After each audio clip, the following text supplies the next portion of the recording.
Have you ever tried to run Facebook ads to get more customers and clients, but you've just wasted all of your money? Or maybe you had ad campaigns that were once working, but now they no longer work, and you have no way of getting new customers and clients into your business. Well, if you've been struggling with that, then in this video, I'm going to be your savior, and I'm going to explain the 3 biggest reasons why Facebook ads might not be working for you right now. Because let's just be clear, right?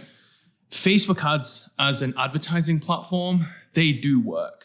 Maybe they weren't as cheap or as effective as they were, 5-10 years ago, but they still work. They still put your ad in front of potential people who might buy your thing, right? And those people might not buy your thing, but that's down to you. So Facebook ads do work. It's just that your business doesn't work.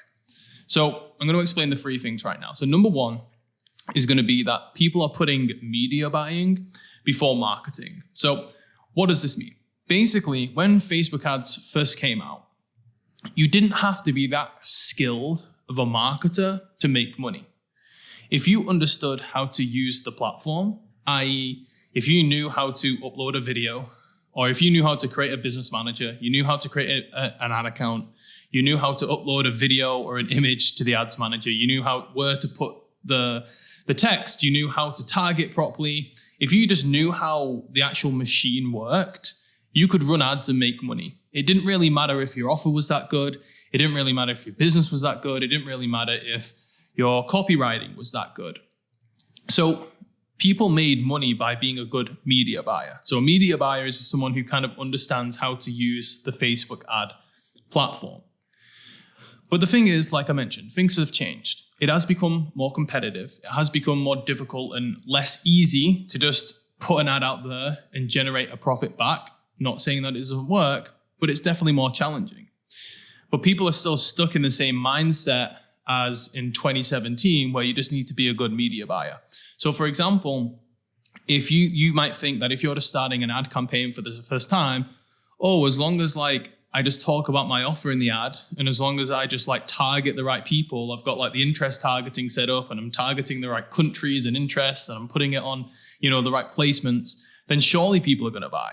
And then you get annoyed and frustrated that people don't, and you're confused. You're like, I'm sure I'm targeting the right people. Why isn't this working? Or you'll have people, for example, if they have an ad campaign and it's working or it stops working, they will think that the solution to making that work again is just split testing different audiences or split testing different age ranges. They're trying to fix the whole problem by just pressing buttons inside the ads manager.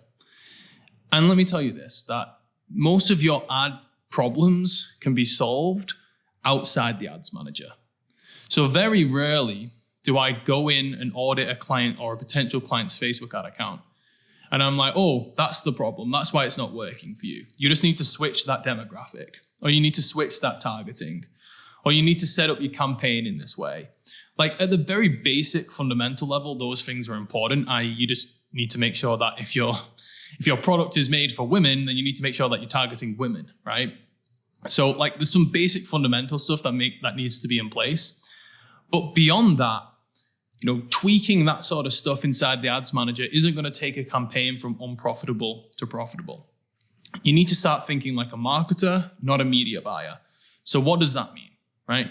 It means that to increase your ad performance or to make money with ads or to get your ads from not working to working, you need to look outside the ads manager. So you need to focus on the ads that you're creating. You need to look at your funnel economics, and you need to look at your whole business economics. So for a lot of the time, people will say that Facebook ads don't work. But reality is that if you're just selling a $27 product or a $50 product, or you make a course and you want to sell it for $97 and you just want to run ads to that course and that's it, that's all you want to sell, then no, that isn't going to work because your business and funnel economics don't work out. The cost to acquire that customer with Facebook is going to be too expensive and you're not going to make any profit, right? So for example, you might have a $97 course that you want to sell with Facebook ads. And if you run ads to it, you might be only able, even with the best ads in the world, and this is just hypothetical, but even with the best ads in the world, you might be only able to get a customer for $150. That means you're losing $50 every time someone buys from you. Most people set that stuff up and they label it as, oh, Facebook ads don't work. Well, no, your funnel economics don't work. Your business economics don't work.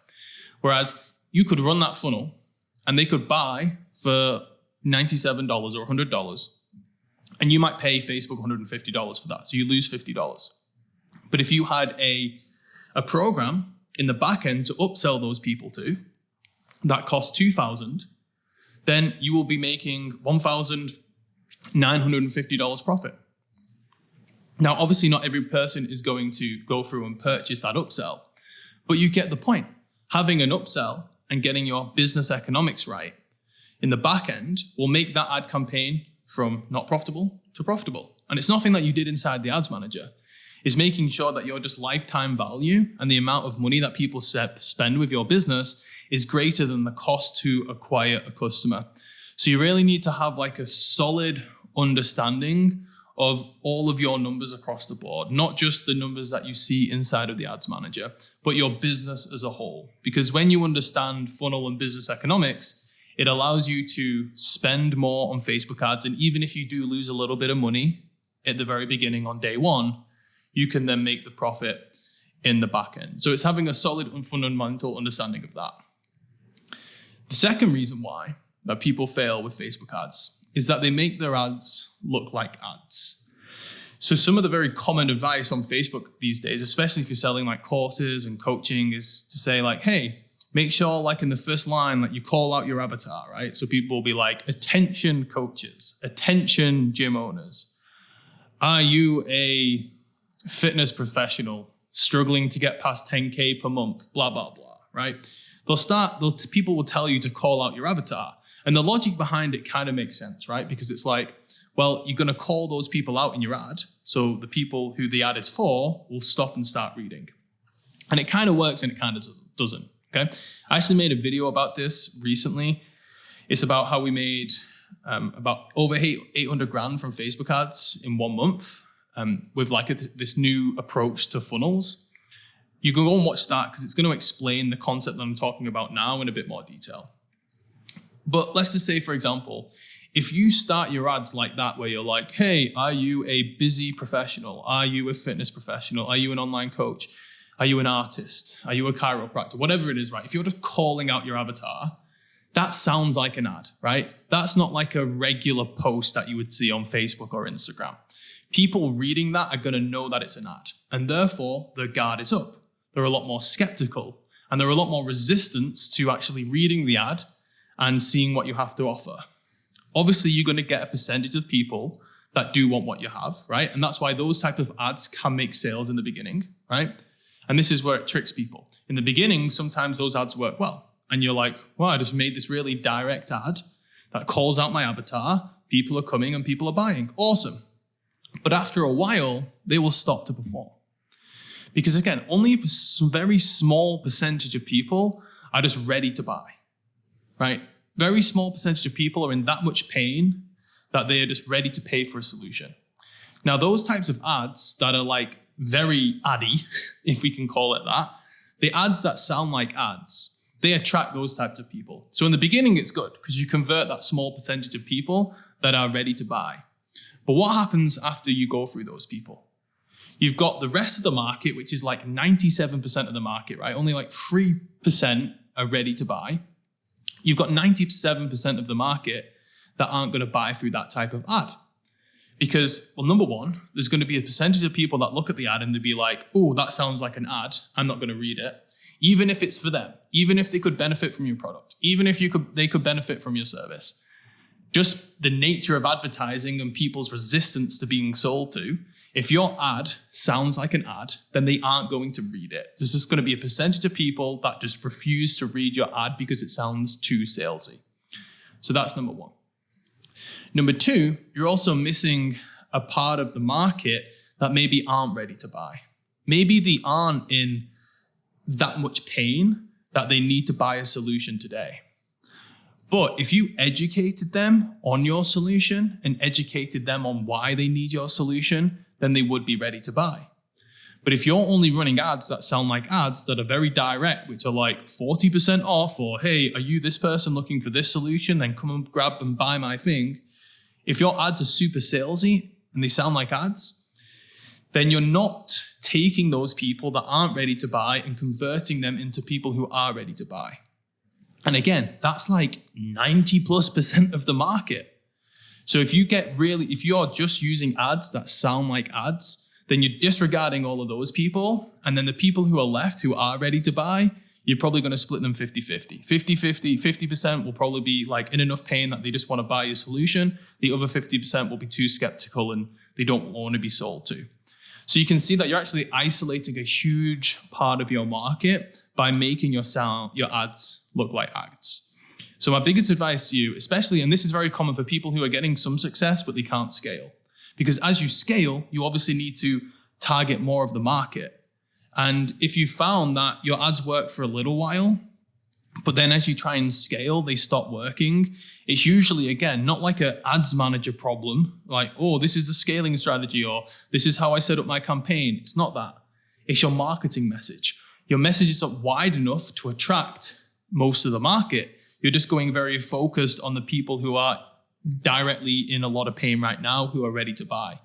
So when you scale, it's usually a messaging problem. Okay? And that brings me on to the next point, is that the third reason why people say like Facebook ads don't work anymore or your ads aren't working properly is because they actually don't know how to scale. Because they'll just try lots of different things. They'll try, increasing the budget 20% every few days. They'll try horizontal scaling where they'll like duplicate an ad set multiple times, or they'll duplicate an ad set and put a higher budget. And basically 99% of people who are managing ads, they don't have a clue how to actually understand how the Facebook ad platform works and the algorithm, and actually how you can scale without, drastically reducing your profit margins. And that's why, again, people can spend maybe like $100 a day, $200 a day and be profitable. But when it comes to actually scaling properly, they don't have a clue and they end up losing the money and they end up saying that Facebook ads don't work right now.